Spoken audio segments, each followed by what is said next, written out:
Charlie Chaplin லண்டன்ல April 16ஆம் தேதி 1889ஆம் வருஷத்துல பிறந்தாரு. சார்லி வெறும் ஒரு கமெடியன் மட்டும் இல்ல, தான் ஒரு actor, director, producer, screen writer, composer மற்றும் எடிட்டர். சார்லி சினி ஃபீல்டுக்கு எப்படி வந்தாரு? பொதுவாக அந்த காலகட்டத்தில் பேரண்ட்ஸ் என்ன வேலை செய்கிறாங்களோ அவங்களோட பசங்க கூட அதே வேலையை தான் செய்வாங்க. சார்லி கூட அதே வேலையை தான் செஞ்சாரு.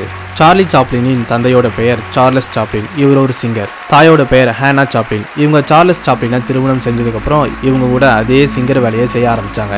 அது மட்டும் இல்லாமல் இவங்க ஒரு ஆக்ட்ரஸ் மற்றும் டான்சர். சார்லி சாப்ளின் 6 வயதாக இருந்தப்போ ஒரு நாள் தன்னோட அம்மா தியேட்டரில் பாடிட்டு இருந்த சமயத்தில் சில ஆடியன்ஸ் அவங்க மேலே பொருட்களை வீசி தாக்குனாங்க. இந்த அவமானத்தை தாங்க முடியாமல் அவங்க அழுதுகிட்டே ஸ்டேஜை விட்டு கீழே இறங்கினாங்க.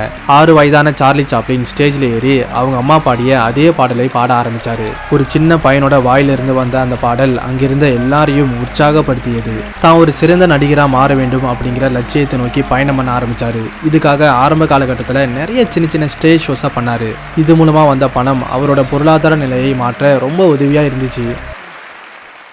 சினிமாவில் புகழின் உச்சியில் இருந்தபோது அமெரிக்காவிலிருந்து நான் பிறந்த லண்டன் மாநகருக்கு சென்றேன்.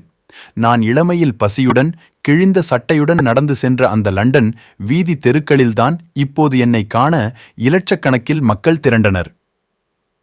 ஆனால் நான் பிச்சைக்காரனாயிருந்தபோது என்னை நேசித்த என் காதலியை தேடினேன். அவள் இல்லை. அன்று வறுமை எங்களை பிரித்தது. இன்று திரையில் என்னை இலட்சக்கணக்கில் கண்கள் காண்கின்றன. நான் தேடுவதெல்லாம் வீதிகளில் ஏழையாய் நடந்து சென்றபோது என்னை பார்த்து சிரித்த அந்த கண்களைதான்.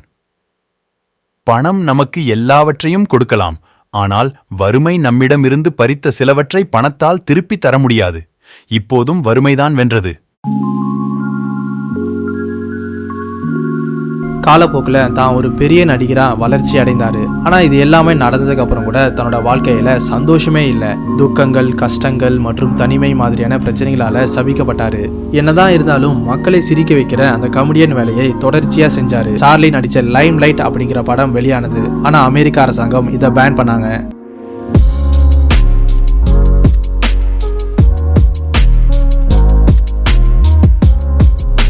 சார்லி எழுதிய தன்னோட பயோகிராஃபில மகாத்மா காந்தியின் கொள்கைகள் ரொம்ப பிடிக்கும்னு எழுதியிருந்தாரு.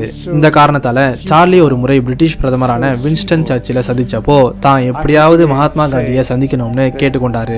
அதே போல சார்லி மகாத்மா காந்தியை கூட சந்திச்சாரு. சார்லியின் உயரம் மற்ற மனிதர்களோடு ஒப்பிட்டு பார்த்தா ரொம்ப குறைவாக தான் இருக்கும். அதாவது இவரோட உயரம் வெறும் 5.5 அடி. அது மட்டும் இல்லாம சார்லி ரொம்ப ஒல்லியா தான் இருப்பாரு. இருந்தாலும் தன்னோட திறமையால மக்களை சிரிக்க வச்சாரு. அவரோட சிறந்த நடிப்பால அவருக்கு நிறைய அவார்ட்ஸ் தந்தாங்க. 1940 வெளியான தி கிரேட் டிக்டேட்டர் படத்துல சார்லிக்கு பெஸ்ட் ஆக்டர் அவார்ட் தந்தாங்க. 1952 வெளியான லைம் லைட் படத்தின் இசைக்காக ஆஸ்கர் அவார்ட் கிடைச்சது. உலகளவுல புகழ் பெற்ற சார்லி சாப்ளின் எப்படி இருந்தார்னு உங்களுக்கு தெரியுமா? 1977 வருஷத்துல டிசம்பர் 25ஆம் தேதி சார்லிக்கு தூக்கத்துல பிரெயின் ஸ்ட்ரோக் வந்தது. அந்த பிரெயின் ஸ்ட்ரோக் காரணமா அவரால் மறுபடியும் எழுந்துக்க முடியல. ஆனா இவரோட சாவுல கண்டுபிடிக்க முடியாத ஒரு மிகப்பெரிய மர்மம் இருக்குன்னு நிறைய பேர் நம்பினாங்க. சார்லியின் மரணத்துக்கு அப்புறம் அவரோட உடலை சுவிட்சர்லாந்துல இருக்கிற காசியஸ் சர்வே அப்படிங்கிற கல்லறையில் அடக்கம் பண்ணாங்க. ஆனா இது நடந்து வெறும் 2 நாட்களில் சார்லி சாப்ளினின் கல்லறையை தோண்டி அவரோட பிணத்தை திருடிட்டு போனாங்க. அவங்க அந்த பிணத்தை திருப்பி தர அவரோட குடும்பத்துக்கிட்ட ஒரு பெரிய தொகையை தர சொன்னாங்க. அதாவது சுமார் 6 லட்சம்னு சொல்லப்படுது. அதுக்கப்புறம் போலீஸ் அந்த திருடர்களை கண்டுபிடிச்சு சார்லியின் பிணத்தை அவங்க கிட்ட ஒப்படைச்சாங்க.